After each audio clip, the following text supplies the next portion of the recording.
Welcome to Cover Book Beat. I'm your host, Roger Nichols, and this is author interview number 872. We have a real treat for you today. I believe in all the interviews we've done over the years, this is the first time we have an author who is a microbiologist, holding positions as a medical technologist and laboratory manager for various medical hospital and healthcare labs. Kit Karson is also the author of a series of 4 small-town murder mystery books, the Anderson Chronicles, set in the mythical town of Anderson, Montana. You know, they say write what you know, and because Kit is a 5th-generation Montanan, she has the goods in writing about small Montana towns and the people in them. And for a person who runs medical laboratories and has multiple degrees, she's also down home enough to win a purple ribbon at the county fair for a canned apple pie filling. Her latest book in the series is Nefarious Intent. We're very pleased to welcome Kit Karson. Good morning. It's good to be Indeed. here. Yeah. I have to mention the title, Nefarious Intent, which is one of the most perfect mystery titles I've ever seen. We should mention the others in the series are Land Grab, Innocence Slain, and Justice Rendered. I notice a penchant for 2-year word titles. Is that by design? Well, the first one was by accident. That's just how it happened. And then I decided to continue that series, that way of naming. Yeah. And Cool. it's not easy. Yeah. Well, you get extra bonus points for working the word nefarious into the title. I mean, that is such a classic word to use. So, but before we delve into the book itself, I want to find a little bit more about you because it sounds pretty fascinating from your bio that you supplied. Um, were you always, while you're doing all this other stuff, writing all the time? Um, I've done small things like write short stories for the family, like Christmas letters. They love Uh, my Christmas letters. A few newspaper articles. But when you're younger and married and have kids and you just don't have time to do that and a full-time job on top of it. so So I finally got to the place in my life where I could. was there a particular event or series of events that says now is the time I need to start writing? I, I got remarried Ah, and have so much support from my new husband, and the kids are all grown and gone. And yeah, it just was the right time where I had that time. I work week on, week off in my oh, job. okay. And so I have 2 full-time jobs. One is writing and marketing, and the other is in the lab in the hospital. So Oh, well, your biography mentions you're a laboratory director at Granite County Medical Center, and your mhm. protagonist is Stone County Sheriff Peter Elliott. I'm assuming Stone County might be a stand-in for Granite County? It is. So my ancestors originally came from Granite County, Montana. Ah, okay. Yeah, and I didn't want to use the actual town that I'm basing this on because then I'm stuck. You Yeah. know, I can't adjust things as I want fictionally in the story. Mhm. So I invented this fictional town. A lot of the names I use for characters are names of my ancestors, and Anderson is actually my maiden name. So, Oh, well, you know, I give a little shout out to my ancestors by using that. I'm impressed by that. But I think the thing that impressed me is a microbiologist has to have a great attention to detail, and I suspect that informs your writing a great deal. I think it does because what I do could be life and death for someone, Mhm. about 90%, and don't quote me on that, but of diagnosis comes from the lab. People don't realize that. So what we do is very important. Things like blood bank, giving the wrong type of blood to someone could kill them. The other things could affect the way they're treated. So yeah, it's very, very detail oriented. We do make mistakes, but we're not really allowed to, We're very, very careful not to make mistakes. So, Just out of curiosity, what's the wildest thing you've ever come across in the laboratory? You said, "Whoa, that's interesting." oh my goodness. Maybe certain parasites, there are parasites that maybe we see in urine um, that are still moving. Oh my So goodness. that's kind of fun. Yeah. In my particular area, we don't see them as much as different areas, but I have seen them there. Oh, fascinating, fascinating. Well, I think the thing that most impressed me about the book, was the transparent style. It flows so effortlessly. I've read lots and lots of books. Some of them can be chores, others are delight. This was a sincere delight. The flow actually reminded me of Lee Child's Jack Reacher series. You pick it up and you're into the thing. And you don't have a point where somebody says, "Oh, look, how clever I am as an author. Here's this cool piece of book." It just goes, and you're inside the story. Is that your intent, or did it just evolve from your style? Oh, it's definitely my intent and, my style too. It all works together. I want just a smooth flowing, easy read that someone could sit down. I imagine them in their easy chair with their cup of cocoa in front of the fire and sit there and read until they realize it's way, way past bedtime and then stay up the rest of the night to finish. Well, I have to say that I read this whole thing in a single day, and I want to compliment you because coming in with a fourth book in the series, you have to figure out how does it stand alone, and it does, and you were able to introduce all the key components of the background subtly. You don't stop and do a big chunk of exposition. So I want to give you bonus points for that. Um, yeah, it is writing a series. It is always the responsibility of the author to get the background in without overblowing. And you do a very good job of that. Thanks, thanks. I do work hard on that, trying to introduce without being, dragging. Mhm. Yeah, and I also love the fact that you send me off on some fun tangents. I had never heard of Montana sapphires before. Oh, And you had one line that says, treasure hunters flocking to Anderson for rare Montana sapphires stayed to enjoy the many other attractions. Well, that sent me looking, and I knew they were corundum, and I knew that the red variety was ruby, but I didn't know there were such things as fancy sapphires, which can be yellow, orange, green, brown, purple, or violet. So I have to ask, do you have any of those sapphires? I do. So my my wedding ring that's an Oh, actual Montana sapphire. sweet. I didn't mind that one myself. Yeah. My husband has one too, but it was mine close to where these stories takes place. Yeah. And I do have some that I haven't had heat treated. Mhm. So sapphires have to be heat treated, and that brings out the true color of them before you put them in jewelry. And so I do have some that I've mined, and I All haven't had right. them yet, but someday.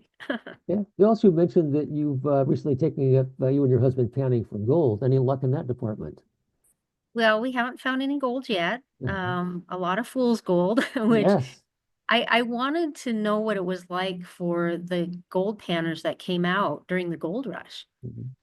What it was actually like for them and what they saw. So we got this gold panning equipment and we went to several different rivers and creeks in the area. Saw a lot of fool's gold, which is very shiny. You have to learn to tell the difference. Yeah. But you can see how people who didn't know any better Mhm. thought they'd struck it rich. So I Yeah. kind of feel bad for them. Yeah. Yeah. We haven't, one of my friends who does a lot of gold mining and actually finds gold said the day you find that first nugget will just be a day you'll never forget. Boy, So hoping that we'll comes. keep trying. Yeah, I hope it comes soon for you. Mhm. Uh, you know, uh, one of the great attractions about the book is the well-developed characters. Nobody's any caricature or such. They all have uh, backstories, and I'm wondering. Some of the authors I talk to write out a biography for the characters before they even get in the book. Do you do that? No, Oh. I am completely a pantser. I start that book and I have a general idea what the theme will be, but I have no idea where it's going to go. Mhm. The hardest character I had was Peter Oh. Elliott, the sheriff. I just could not pin him down in my mind. But by the end of the first book, I got him pretty good, I think. Yeah. I Yeah. there are some fun contrasts, and as you open the book, he's getting ready to lead the Starlight Parade, and he hates riding horses. And there's a nice little set too with somebody who has ill intent for him, tries to get him to ride a very frisky bucking bronco, and he rides this old plug that's very calm and mellow. Uh-huh. That's kind of a push against the stereotype of the hero sheriff. You don't think Lone Ranger riding on silver. I try to stay away from the stereotypes. Yeah. Um, so there is one character in there who is a real person. She's one of my very best friends, and that's Nancy May. Uh-huh. And she is written fairly true to life. She's very much a character. And she just loves that she's a character in these books. It's just brought so much joy to her life. Well, it's interesting because one of the things I look for are the telling detail. And I pulled out this one. It says Nancy May lived in the local senior apartment and spent her days drumming up excitement in an effort to stave off boredom. That's got to be your friend then. That is her, yes. Yeah. So that is the one real life character, and I even use her real name. Oh, wow. That's Yeah, that's her extra real bonus name. points for that. Yes. Um, Eh, I also note that because you have chosen not to set your scene in New York or Chicago or San Francisco or someplace, you have a small town, that takes a whole different feel to the whole atmosphere. And that's on purpose, I am sure. Well, I have never lived in a city. I have only ever lived in small town, mostly Montana. Mhm. And so this is what I know. What finally I knew I wanted to write um, a series, and what finally gave me the epiphany is I was reading these two series by MC Beaton. And Mm, she's no longer with us. I don't know if you've ever read I think them. so. One is the Hamish Macbeth series, and it is a Scottish bobby based in Scotland, Yeah. And the other one is Agatha Raisin. It's based in the Cotswolds of England. Mm, And I'm reading these series, and I just love them. I love the characters. I couldn't wait to read the next book to see what they were doing. And that was my epiphany. Oh, this is what I want to do. mm. But I needed to write what I know. And what I know is small town Montana. Yeah. So that's where that all came from. It really feels authentic. I'm a person who lives in a small town all of his life in Oregon, but Hmm. I get the feel. I can feel some of these characters having counterparts in my own life, and I think most people would do. Um, I also noticed something that because you're set in a small town, you don't have all the resources that somebody in a big city would have. You have Hmm. some people with some special skills. And I wanted to read this one because I love the way this set it up. It says, retired rancher and forensics enthusiast Clementine Cordelia Smith hung up her saddle and spurs when her husband died. After acquiring a degree, she replaced ranching with forensics, allowing to use her education, money, and free time supporting the Anderson Sheriff's Department. As a result, Stone County had forensic equipment and capabilities far exceeding a typical rural sheriff's department. That's a brilliant way to handle that situation. Thanks. That was my answer to that problem, Yeah. that most small town sheriff's departments don't have the forensics, but I wanted them to be in the book. Mhm. They needed to be there to make the story flow. So I invented Clem.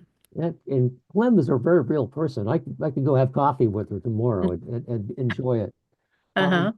Also, there's one thing that you did that surprised me, and I delighted me actually, in Good. that at one point, I don't want to give away a whole plot, but we'll say that a couple is found dead, having been frozen to death in their own home by having the doors open in Montana in the winter and Yeah. zip tied to chairs. So Dr. Ham said the bodies had to thaw out in the morgue fridge for at least a week, and then he'd get back to us, is one of your lines. I think Hmm. that's the first time a writer's ever noted you can't just do autopsy on a frozen corpse. Not everything is done immediately as seen on TV or in the Uh-huh. movie. Yeah. Well, I do a lot of research because it's important to me that everything is true to life. I don't want my readers to be reading along and someone who knows better says, "Ooh, you can't do an autopsy on a corpse, the next day that's been frozen. You have to wait a week." So I actually researched that to find out how that would work. So that's true to life. It is. And Mhm. there was a little bit more explanation about making sure that some parts don't thaw out more than the others do or quicker, because that can Mhm. change what your readings are on things. You also have a character, Linda, who is a writer of mystery murder books, always on the lookout for a crime. She intended to see details overlooked by the general public, which made her a great information source for Peter. Is that a sympathetic portrayal of yourself slipped in there? Not really. I get that from people. They'll say, which character is you in the Yeah. book? And I'm not. I am only the author and the narrator. And So yeah. nope. Okay. Well, it is, though, a way to Yeah. portray mystery writers, if not as protagonists, but as sympathetic, supportive characters. So we're Hmm. doing a good job for the brethren or sisters out there. Yeah. Yeah. All righty. Um, well, I just have to ask this. The media does not come off well in this tale. No. And as I have to, there's a story behind this I will share with you because you actually have the television station call letters as KRUD, which would be crud. I know. And that's a subtle detail that will not be overlooked by most people. But I have to tell you the story that my parents went to school in Corvallis, Oregon, with Oregon State back in the late 40s, and there was a country music station with the call letters KRUL for corral, Oh, very okay. poorly corralled. And they had a big billboard on Main Street, and one morning they came up and somebody had altered it with a brush of paint to spell KRUD. So I that reflected back on that. They didn't like the country music back in the day, apparently. Oh, okay. Oh, funny. So Uh, you've set up the antagonists as being the media in part. That gives and the you, mayor. and the Hmm. mayor, yes, a corrupt mayor. So that gives you something to play against in the small town. So you don't doesn't just the murder of the week. It's something else going on in the background. Yeah, everybody can't be the good guy. Mhm. You have to have some bad guys in there besides the murderer. Mhm. So, and when you live in a small town, you know that there are the people that everybody can hardly tolerate, Mhm. and there's the good guys, and so I had to throw some bad guys in there.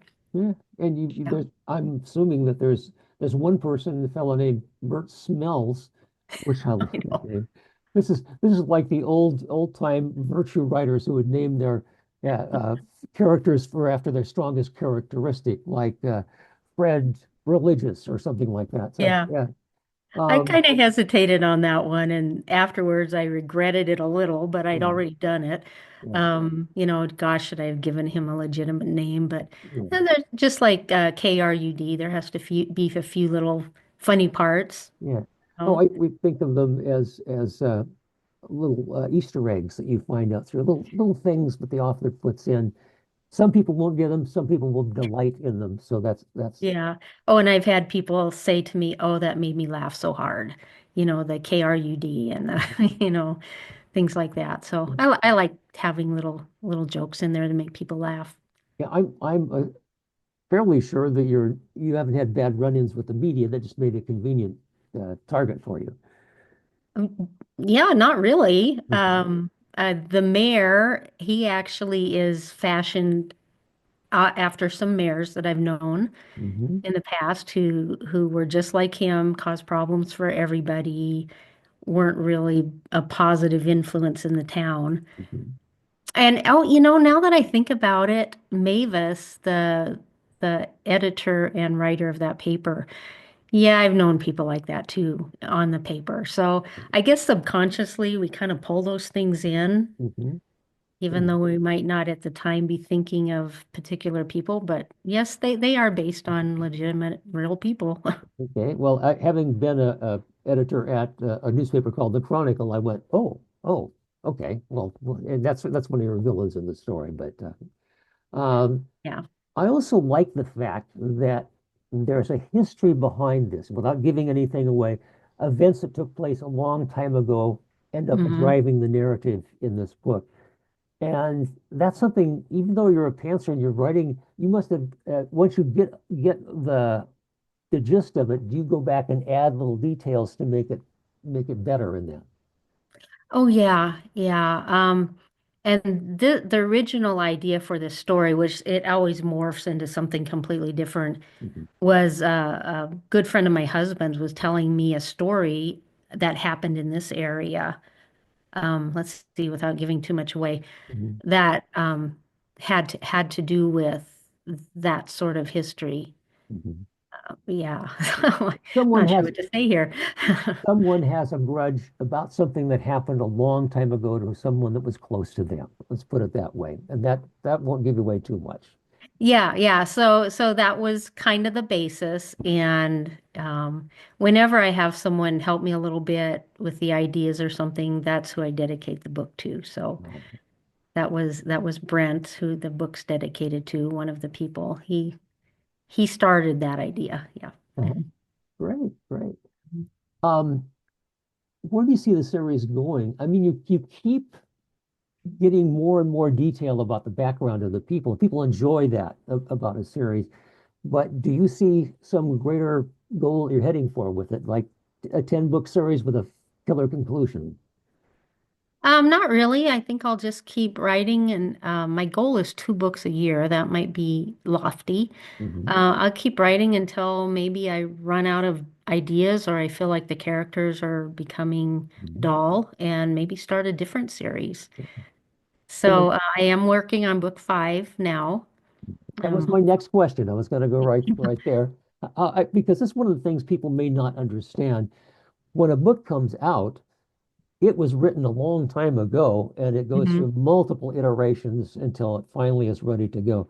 And so you're writing a book that will come out next year sometime, one assumes, or maybe later this year if Um, you're lucky. no, no, it should come out by this summer, I would think. Oh, Yeah. okay. You're that far along then. Okay, good. Well, yeah, I'm kind of trying to push because the last book I finished last July and we held it. We held it for months so it would come out around Christmas time because it was written during the Christmas season, the Mhm. theme. So this one, I've been so busy marketing and things that I'm a little behind, but I'm hoping I'll have it out by summertime. And then I already have my idea for book 6. All So, right. So so when did you know? He says, "I am an author." Was it when you opened that box of the first book that you ever wrote, or? Uh, yeah, yeah. I think maybe the first time people were buying my book and I was getting good reviews and um I just then it was like, oh, I've written a book, I've published it, I've sold it, it's in bookstores.